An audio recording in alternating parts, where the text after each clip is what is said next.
Again, this is Vishnu Gansing. Welcome to Silent Admission Media. Today in this session, we're gonna discuss about the latest update from Supreme Court that they have clearly said the NEET PG 22 counseling will not be likely to start. The real statement is we will not start NEET PG 22 counseling. Can't put student in jeopardy. Exactly what gonna happen as well as this is about which case and the complete detail will be discussed in this video. If you are new on this channel, do subscribe to our channel as well as we're gonna discuss about the possibilities of NMC bill implementation, and if NMC bill implemented, then what will be the increment in the fees in different issues we're gonna discuss in this video itself, and how you can proceed for your counseling. These few things will be will be guided in this video. If you are new on this channel, do subscribe to our channel Admission Media as well as you can subscribe or you can join our Telegram channel for latest update, that is Admission Media, and the link is in description box. अब मैं बात करता हूँ supreme court की एक तरफ से एक स्टेटमेंट दी गई है, they will not put the counselling on stall, मतलब कि जो एक्सपेक्टेड डेट थी 1 सितंबर, उनके अकॉर्डिंग ये कहना है कि अब आपकी काउंसलिंग रुकेगी नहीं और इस पे कोई रोक नहीं लगाई जाएगी। एग्जैक्टली ये केस क्या था उसको मैं बता दूं। एक इससे पहले पीआईएल फाइल की गई थी नीट पीजी के आंसर कीज के लिए, जी हाँ, जिसमें एनबीए से डिमांड की गई थी कि आप पर्टिकुलर जैसे नीट यूजी का आंसर की आता है, आप नीट पीजी के लिए भी आंसर की पब्लिश करो। उस मैटर में ये कहा गया है कि आपकी काउंसलिंग को रोकी नहीं जाएगी और काउंसलिंग रुकेगी नहीं, लेकिन इसका ये मतलब बिल्कुल भी नहीं है कि फ्रॉम नाउ ऑनवर्ड्स कि आप 1 सितंबर से काउंसलिंग स्टार्ट हो सकती है। पॉसिबिलिटीज है, लेकिन पॉसिबिलिटीज क्यों ज्यादा नहीं बन रही, अप टू ए लिमिट तक की पॉसिबिलिटीज है कि 1 सितंबर से काउंसलिंग होगी। उसके लिए रीजन आप समझो, एनएमसी बिल का जो जजमेंट आना है आपके, the judgement which is yet to come from Madras high court is still pending. Possibilities है ट्यूसडे और थर्सडे तक आपका ये जजमेंट आएगा। जजमेंट आने के बाद हमें एक अच्छे से पॉइंट पता है कि जो भी ग्रुप वहां पे लूज करेगा according to that judgement, that group will particularly go for supreme court. Again supreme court में क्या होता है, चीजें कैसी होती है वो हम सबको पता है, हमने प्रीवियसली काफी सारे केसेस में देख लिए, नो मैटर कितनी सारी हियरिंग होती है, लेकिन एग्जैक्टली क्या रिजल्ट आता है वो हम सबको पता है। मुझसे ज्यादा आप उसको जानते हो, मैं वहां पे डिस्कस नहीं करूंगा। बात करूं क्या इसके बावजूद आपकी काउंसलिंग 1 सितंबर से स्टार्ट हो सकती है, पॉसिबिलिटीज बहुत लो हैं। सेकंड, ईडब्ल्यूएस केस क्राइटेरिया अभी भी पेंडिंग है, मैंने अपने प्रीवियस वीडियो में भी आपको बता रखा है, अगर आपने नहीं देखा है जाके देख सकते हो। पॉसिबिलिटीज यही है कि जैसा लास्ट सेशन की काउंसलिंग की गई थी कि क्राइटेरिया को एज इट इज रखा गया था, कोई चेंजेस नहीं हुए थे। 30 अगस्त के लिए ये केस आपकी ऑलरेडी रजिस्टर्ड की गई है सुप्रीम कोर्ट में। कल हो सकता है इस पे जजमेंट आ जाए, लेकिन एग्जैक्टली जजमेंट आएगा तब पॉसिबिलिटीज इंक्रीज होती हैं कि काउंसलिंग आपकी 1 सितंबर से बिगिन होगी, जैसा हमारा टेंटेटिव शेड्यूल है। नहीं तो पॉसिबिलिटीज यही होंगी कि एटलीस्ट 10 to 15 डेज आपका पुश किया जाएगा और मिड सितंबर से, जैसा हम पहले भी बोले थे, हो सकता है कि वहां से आपकी काउंसलिंग बिगिन हो। अब मैं बात करूं जो सबसे बड़ा पॉइंट है यहाँ पे कि फीस का इंक्रीमेंट क्या होगा। Already different institute deemed universities, Maharashtra के कुछ बड़े नेम्स अभी तक तो सामने नहीं आए, लेकिन जो और नेम्स है, बड़े नेम्स मतलब जो बड़ी ग्रुप है जिनके 2-2 3-3 कॉलेजेस हैं, 2-2 3-3 कैंपसेस हैं, वो ग्रुप अभी तक अपने फीस स्ट्रक्चर को तो लेके नहीं आए, लेकिन जो बाकी स्ट्रक्चर आप देखने को मिल रहा है, जो बाकी चीजें देखने को मिल रही है अलग अलग स्टेट्स की भी डीम्ड यूनिवर्सिटी का, कर्नाटक के अंदर भी, तमिलनाडु के अंदर भी, as well as in Maharashtra, fees में इंक्रीमेंट देखने को मिलेगा आपको कॉन्टिन्यूसली। कुछ जगहों की तो सेम है, लेकिन up to 1 lakh, 2 lakh, 5 lakh, even 10 lakh तक के भी इंक्रीमेंट देखने को मिल रहे हैं आपको। इसका क्या मतलब हो सकता है, एनएमसी बिल होगा या नहीं होगा। देखिए, उससे पहले अगर मैं बात करूं कि फी में चेंजेस कहां आने वाले हैं, अगर मैं बात करूं कर्नाटका में, जैसा कि मैंने आपको बोला, या अगर मैं पूरे साउथ को एक साथ लेके चलूं तो केरला एक ऐसा स्टेट है जहां पे एनएमसी बिल इम्प्लीमेंट होता है, तब केरला के बच्चों के लिए प्रॉफिट होगा, क्योंकि केरला ऑलरेडी क्लोज स्टेट है। केरला ही एक ऐसा स्टेट है जहां पे कोई भी सीट प्राइवेट कॉलेज के अंदर सीटों का डिवीजन नहीं है, जैसे कि आपका यूपी, बिहार और हरियाणा के अंदर है। लेकिन केरला के अंदर होता है तो केरला के स्टेट के बच्चों को प्रॉफिट होगा। डीम्ड यूनिवर्सिटीज अगर मैं बात करूं, जो मेजर डीम्ड यूनिवर्सिटीज है वो आपके कर्नाटका, महाराष्ट्र, तमिलनाडु में। तमिलनाडु ऑलरेडी अपने हाई कोर्ट में जा चुका है, जजमेंट पेंडिंग है, विद इन 2 डेज आपके जजमेंट। पॉसिबिलिटीज है कि ये क्लियर कर दिया जाएगा कि क्या होता है। जो भी जजमेंट होगा इस पे, इसी जजमेंट को एक आप कह सकते हो एक रेफरेंस लेके या बाकी स्टेट्स भी इसको रेप्लिकेट करेंगे, क्योंकि सबको आइडिया लग जाएगा कि अगर वो हाई कोर्ट में जाते हैं तो उनकी हाई कोर्ट भी इस चीज को रेफरेंस देकर उनको एक ऑर्डर दे सकती है। एंड अगेन वो सुप्रीम कोर्ट जाएंगे तो आपको सारी चीजें पता है कि सुप्रीम कोर्ट में क्या होता है।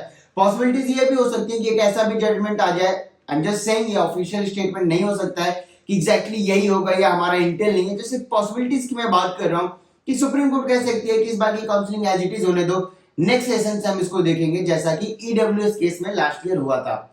लेकिन अगर एनएमसी बिल इम्प्लीमेंटेशन हो जाता है तो आपके काउंसलिंग में कैसे प्रोसीडिंग करनी है, आपके लिए बजट क्या होना चाहिए, आपके डॉक्यूमेंट्स क्या होना चाहिए, क्योंकि एक चीज तो बहुत ज्यादा क्लियर हो गया after this statement from supreme court कि आपकी काउंसलिंग अब बहुत ज्यादा डिले नहीं होगी। It's most likely to start from either 1 सितंबर और 15 सितंबर के अप्रोक्सीमेटली में आपकी काउंसलिंग बिगिन होने वाली है। तो अगर अभी तक आपने प्रोसीडिंग नहीं की है, मैं नहीं बोल रहा हूं कि आप मेरे ही पेड काउंसलिंग के गाइडेंस लो, आप खुद से भी कर सकते हो या किसी और के भी ले सकते हो, लेकिन जिसका भी लेना है आप लेके प्रिपेयर हो जाओ, डॉक्यूमेंट्स अपने प्रिपेयर करके रखो। अगर आपको ईडब्ल्यूएस का सर्टिफिकेट निकालना है तो आप निकाल के रखो, क्योंकि अगर कल कुछ भी चेंज होता है ईडब्ल्यूएस क्राइटेरिया में तो again government has to give you time जिसमें आप अपने डॉक्यूमेंट्स को प्रिपेयर कर सको, उसके अकॉर्डिंग आप अपने तहसील और बाकी चीजों से डॉक्यूमेंट्स कलेक्ट कर सको। First point. सेकंड पॉइंट, अभी भी हमें पता है कि एनएमसी की तरफ से, एनसीसी की तरफ से अभी तक कोई अपडेट नहीं है एनआरआई डॉक्यूमेंट कन्वर्जन के लिए। तो अगर अभी भी आपने डॉक्यूमेंट्स बना लिए हैं या बना रहे हो तो आपके पास विद इन अ वीक का टाइम होगा कि आप डॉक्यूमेंट्स रेडी कर लो, क्योंकि जैसे ही डेट्स आएंगे आपको कॉन्टिन्यूसली उसको डीजीएमई की मेल आईडी पे मेल करना होगा। इसलिए मैं बोल रहा हूं कि काउंसलिंग आपकी 1 सितंबर से तो ज्यादा पॉसिबिलिटीज नहीं है, हो सकता है कि आपका मिड सितंबर से जरूर स्टार्ट कर दिया जाए, क्योंकि उससे ज्यादा डिले होने के चांसेस नहीं है। अब अगर मैं बात करूं पॉसिबिलिटीज ऑफ फी इंक्रीमेंट, अगर मैं बात करूं कर्नाटका में, कर्नाटका के state private colleges as well as deemed universities में ऑलरेडी ये रूल है कि वहां की जो गवर्नमेंट है वो कोटा आपके डीम्ड यूनिवर्सिटीज में भी अवेलेबल है। 50-50 नहीं है, अप टू अ लिमिट तक वहां की डीम्ड यूनिवर्सिटीज में भी अवेलेबल है। बात करूं अगर फीस इंक्रीमेंट की, अभी अप्रोक्सीमेटली आपका 12 लाख 11.55 के अप्रोक्सीमेट फीस है।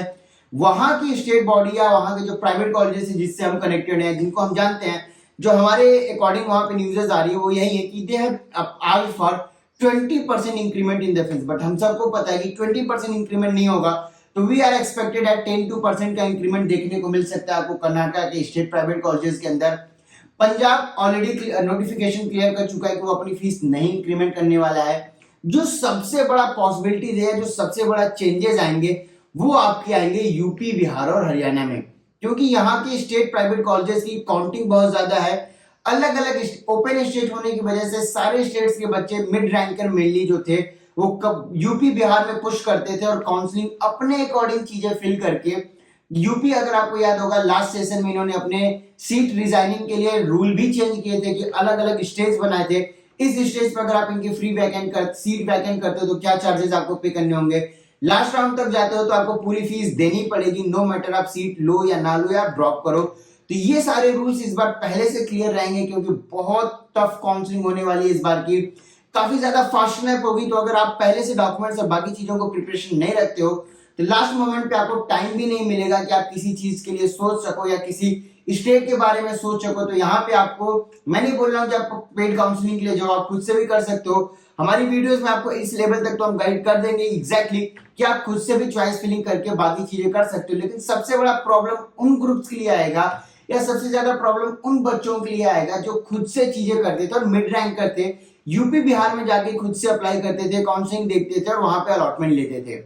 इस बार पॉसिबिलिटीज आपके लिए डिक्रीज होगी, क्योंकि अगर एनएमसी बिल होता है तो 50% सीट्स आपकी गवर्नमेंट सीट हो जाएंगी, जो सीट्स हैं वो ऑलरेडी डिक्रीज हो जाएंगे आपके लिए। First point. सेकंड, एग्जैक्टली इनकी फीस इंक्रीमेंट क्या होगी, ये सबसे बड़ा पॉइंट है। ये तो क्लियर कट पॉइंट है कि आपकी फीस डबल नहीं की जा सकती, क्योंकि ये आपके अगेंस्ट द रूल हो जाएगा। डबल नहीं होगी तो अभी अगर मैं ऑन एवरेज बात करूं तो 15 to 20 पर एनएम की फीस है आपकी यूपी के अंदर, अलग अलग इंस्टीट्यूट्स की अगर मैं मिला के देखूं। इसको किस लेवल तक इंक्रीज किया जाएगा, कहां तक की फीस इंक्रीमेंट होगी, ये देखने वाला पॉइंट होगा। लेकिन अगर मैं गवर्नमेंट सीट की बात करूं तो गवर्नमेंट सीट की जो प्राइवेट कॉलेज में गवर्नमेंट सीट रहेगी इसकी फीस क्या हो सकती है। तो अगर इसको मैं एक्सपेक्टेड लेके चलूं तो पॉसिबिलिटीज यही है कि 6 to 8 लाख पर एनएम के अप्रॉक्स में ये रहने वाली उम्मीद है, मतलब मैं एग्जैक्ट नहीं बता रहा हूं, पॉसिबिलिटीज है कि 6 to 8 लाख पर एनएम हो सकता है, प्लस माइनस टू ऊपर नीचे जो भी हो जाए, लेकिन मैक्सिमम चांसेस यही है कि 6 to 8 लाख पर एनएम आपकी फीस रखी जाएगी प्राइवेट कॉलेजेस के अंदर गवर्नमेंट कोटा की सीट के लिए। तो अगर आप यूपी में काउंसलिंग खुद से करने जा रहे हो तो आपको सारी चीजें कैलकुलेट करके चलनी पड़ेंगी। और उससे भी बड़ा पॉइंट, आपको एक दूसरा स्टेट को बैकअप लेके चलना पड़ेगा, क्योंकि यूपी के अगर आप भरोसे जा रहे हो या बिहार के भरोसे जा रहे हो तो लास्ट सेशन की तरह चीजें यहाँ पे वर्कआउट नहीं करेंगी कि आपने किसी वेबसाइट से या कहीं से आपने रैंक चेक कर लिया और उस रैंक पर अलॉटमेंट हुआ है तो इस बार आपको वहां पे मिल ही जाएगा। इसकी पॉसिबिलिटीज ऑलमोस्ट 99% नहीं रहेगी कि आपको ये चीजें हो। सिर्फ 1% आपके लक के ऊपर डिपेंड करेगा कि अगर लास्ट ईयर किसी भी कॉलेज के अंदर उस रैंक पे अलॉटमेंट हुआ है तो आपको भी उस रैंक पे अलॉटमेंट हो ही जाएगा, क्योंकि इस बार काउंसलिंग में पॉजिटिव शिफ्ट निगेटिव शिफ्ट दोनों रहने वाला है। कौन से राउंड के अंदर पॉजिटिव होगा, कौन से अंदर राउंड के अंदर निगेटिव होगा, उससे भी बड़ी चीज इस बार मैनेजमेंट फीस और एनआरआई सीट्स की फीस इंक्रीज होने वाली है। हो सकता है कि यूपी और बिहार के अंदर भी आपके एनआरआई सीट्स को इंट्रोड्यूस कर दिया जाए। ये मैं क्लियर कट नहीं बोल रहा हूं, पॉसिबिलिटीज हो सकती हैं, क्योंकि एक साथ सारे सीट्स की फीस इंक्रीज करना थोड़ा टफ होगा। तो हो सकता है कि यूपी एक नया मॉडल या बिहार एक नया मॉडल लेके आए जिसमें एनआरआई सीट्स को इंट्रोड्यूस किया जाए और एनआरआई सीट्स की फीस इंक्रीज की जाए। अगर ऐसा कुछ भी होता है तो आपके गवर्नमेंट या जो प्राइवेट कोटे की सीटें रहेंगी उसकी भी इंक्रीज होंगी। एनआरआई फीस हमें डीम्ड और महाराष्ट्र की जैसी या उनके ठीक बगल में अगर मैं बात करूं तो वेस्ट बंगाल का जो मॉडल है उसको कॉपी किया जा सकता है। पॉसिबिलिटीज है, मैं क्लियर कट अभी आपको कुछ भी नहीं बोल रहा हूं कि ऐसा हो ही जाएगा या आप मान के चलो, लेकिन एक रेफरेंस आप लेके चल सकते हो कि आपके लिए पर एनम की बजट क्या हो सकती है, आपको कहां पे ट्राई करना चाहिए कहां पे नहीं करना चाहिए। अलग अलग स्टेट्स की ऑलरेडी चीजें की जा चुकी हैं, नोटिफिकेशन पब्लिश किया जा चुका है, पौंडीचेरी की मेरिट लिस्ट भी पब्लिश की जा चुकी है। अगर आपने नहीं देखा है तो आप जाकर उनकी वेबसाइट पे देख सकते हो। इसके बाद अगर आप पेड काउंसलिंग के लिए चीजें देख रहे हो तो अभी भी हमारे स्लॉट्स ओपन है, सिर्फ 25% स्लॉट्स ही हमारे पेंडिंग है। अगर आप देख रहे हो तो you can register as on our website और पैकेजेस की डिटेल आपको हमारी वेबसाइट admissionmedia.in पे मिल जाएगी। फिलहाल इस वीडियो में इतना ही। Thank you so much for watching this video.